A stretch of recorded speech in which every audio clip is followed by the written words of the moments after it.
ایک صاحب کو اس وقت بڑی اذیت اٹھانا پڑی جب وہ سنیما کی ایک کیو میں کھڑے ہوئے تھے. سب سے آگے جو صاحب کھڑے تھے ان کے پیچھے یہ کھڑے ہوئے تھے. انہوں نے دیکھا ایک چھوٹا خوبصورت بچہ بالکل میری طرح کھیل رہا تھا, تو انہوں نے آگے والے صاحب کو ٹہوکا دیا اور کہنے لگے, صاحب کیا خوبصورت بچہ ہے, سبحان اللہ. میرا جی چاہتا ہے کہ میں اس بچے کو کچھ کہوں, لیکن میری سمجھ میں نہیں آ رہا ہے میں سے کیا کہوں, لڑکا یا لڑکی. ہمارے زمانے میں تو پہچان تھی کہ یہ لڑکا ہے اور یہ لڑکی, لیکن صاحب آج کے زمانے میں تو پہچان بھی ختم ہو گئی. بتائیے اس خطر خوبصورت بچہ ہے, میں اسے کیا کہوں, لڑکا یا لڑکی. آگے والے صاحب مڑے اور کہنے لگے یہ لڑکا ہے. پیچھے والے بڑے شرمندہ ہوئے. معاف کیجیے صاحب, مجھے نہیں معلوم تھا کہ آپ اس کے باپ ہیں. آگے والے مڑے, بکواس مت کرو, میں اس کی ماں ہوں.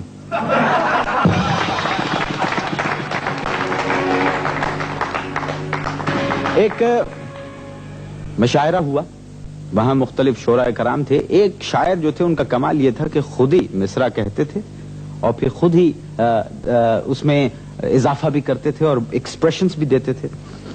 تو کہنے لگے میں نظم پیش کر رہا ہوں, عرض کیا ہے. تو اس میں سوال بھی خود ہی کرتے ہیں, جواب بھی خود ہی دیتے. عرض کیا ہے, کہا ہم اونٹ پہ بیٹھے, کہا تم اونٹ پہ بیٹھو. کہا ہم اونٹ پہ بیٹھے, کہا تم اونٹ پہ بیٹھو. کہا کوہان کا ڈر ہے, کہا کوہان تو ہوگا. کہا ساحل پہ جائیں ہم, کہا ساحل پہ جاؤ تم. کہا ساحل پہ جائیں ہم, کہا کہہ دیا نا ساحل پہ جاؤ تم. کہا طوفان کا ڈر ہے, کہا طوفان تو ہوگا. کہا کاریں بنائیں ہم, کہا کاریں بناؤ تم. کہا کاریں بنائیں ہم, کہا کاریں بناؤ تم. کہا جاپان کا ڈر ہے, کہا جاپان تو ہوگا.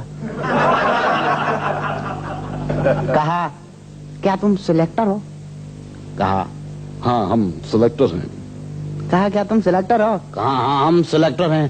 کہا عمران کا ڈر ہے, کہا عمران تو ہوگا. دیکھیے نا صاحب, واقعی اگر ہماری ٹیم میں عمران ہوتے تو بڑا فرق پڑتا. بات یہ ہے کہ عمران کا ڈر ہمیں نہیں, دوسری ٹیموں کو ہوتا ہے. اب اگر عمران ہوتے ہماری ٹیم میں تو نیوزی لینڈ سے واپسی پہ ساری ٹیم ایک ساتھ ہوائی جہاز سے اترتی. میں نے ان کی واپسی کا پروگرام پتا کیا, کوئی ایک ساتھ نہیں آ رہا. کوئی گجرانوالہ اتر رہا ہے, کوئی پشاور میں اتر رہا ہے, کوئی لاہور اتر رہا ہے, کوئی چیچو کی ملیا اتر رہا ہے. مجھے بھی جانا ہے 2 بجے بدین قاسم عمر کو لینے کے لیے.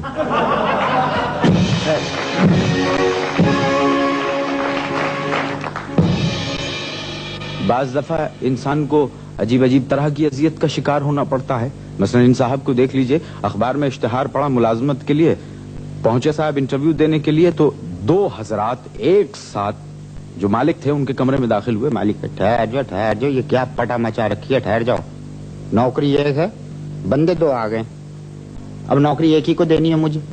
ایک کام کرتے ہیں, میں 1 2 3 گنتا ہوں, یہ سامنے جو لال بتی نظر آ رہی ہے, جو اس کو پہلے چھو کر آئے گا نوکری اس کی پکی. ریڈی, کہ لگے جی بالکل ریڈی. 1 2 3, تینوں دونوں بھاگ گئے. اب صاحب چلے گئے. ایک تو 5 منٹ بعد واپس آ گیا, دوسرے کا پتہ نہیں, بات ختم ہو گئی. 3 دن بعد وہ دوسرا آدمی پھٹے ہوئے کپڑے, بالوں میں مٹی, کیچڑ لگا ہوا چلا آیا, دروازہ کھول کے, بھائی میری نوکری کہاں ہے میری. لگے لائیے نوکری کہاں ہے بھائی, نوکری پہ تو ہم نے رکھ لیا. ہاں مطلب میں بھی لال بتی چھو کے آیا ہوں. لگے لال بتی چھو کے آیا ہوں, جی ہاں میں ٹرک کی لال بتی کے پیچھے گیا تھا.